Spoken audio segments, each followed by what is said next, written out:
At family dinner, Dad asked if the money helped. I said, "What money?" He froze, fork hovering midair, eyes twitching with confusion, maybe even guilt. Then I looked at Mom. She didn't even blink, didn't flinch, just reached for the mashed potatoes like she hadn't swallowed thousands of dollars and my trust. That was the moment I knew. She'd taken it, redirected without a word. 3 months before that night, I was at rock bottom. My business had collapsed, my apartment lease was terminated, I had $37 to my name, and a smile I wore like armor. I called my parents. I didn't beg, I just explained. Mom said they were tight right now. Dad said, "We'll figure something out." Weeks passed, nothing came. I assumed they couldn't help. Turns out, Dad had sent money, a large amount, 10,000, wired from his retirement fund. He assumed it saved me. It didn't. I never saw a dime. I found out the next week. Dad called, checking in, said, "Hope that transfer helped you breathe a little." I said nothing. He repeated it, slower this time, the one I sent through Mom. She told me you were too proud to say thank you. I nearly dropped my phone. I played dumb. What transfer?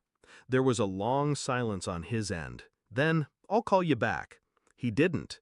But I didn't need him to. I already knew. She must have thought I wouldn't notice, that I'd blame the universe or myself. She didn't realize I'd trained my entire adult life to read contracts, statements, fine print. She raised me to be polite, quiet, grateful. She forgot I also watched her lie through smiles and withhold affection like currency. The next morning, I pulled records. I logged into my childhood bank account, the one Mom helped open when I was 17.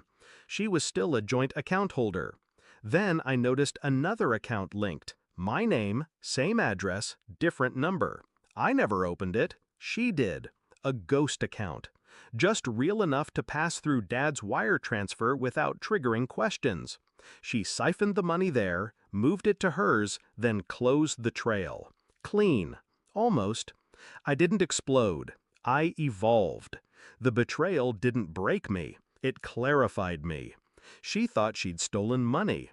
But what she really gave me was motive. The first move was digital. I gathered proof, screenshots, IP logs, time-stamped transfers, copies of emails she forwarded to herself from Dad's inbox. Then I went analog. I printed it all, put it in a folder labeled taxes, and left it where she'd find it. She did, 3 days later. She didn't say anything, but I saw the way she started checking the door twice, locking her phone screen faster, twitching when I walked in.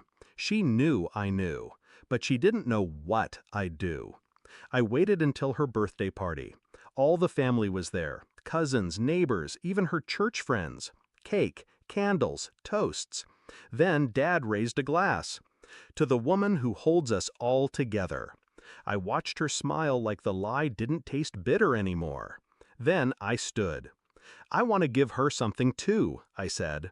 I pulled out a thick envelope, no card, handed it to Dad. He opened it. First page, the transfer confirmation. Second, the ghost account closure. Third, her forged signature on the authorization form. He read in silence. So did the others who peeked over his shoulder.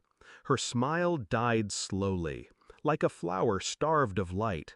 She didn't say a word, just got up, walked to the kitchen, and stayed there until the room emptied. I stayed too, not for cruelty, for clarity. Later that night, she texted me, "You didn't have to humiliate me." I replied, "You didn't have to steal from me." She told Dad she was just moving it temporarily, that I was unstable, that I would have wasted it. He didn't buy it. I showed him my spreadsheet, my debt tracker, the eviction notice, the sleepless nights. She showed him nothing. Within a week, he moved out. He transferred full financial control to a trust, one that I now manage. He changed his will. She lost more than money. She lost the mask. She calls sometimes, leaves voicemails filled with false warmth. I don't answer. I've learned silence is louder than shouting. People ask if I'm bitter. I'm not. I'm awake. I used to think betrayal was a scream in the dark. Now I know it's a quiet voice at dinner asking if the money helped, and a colder voice replying, "What money?" before everything burns.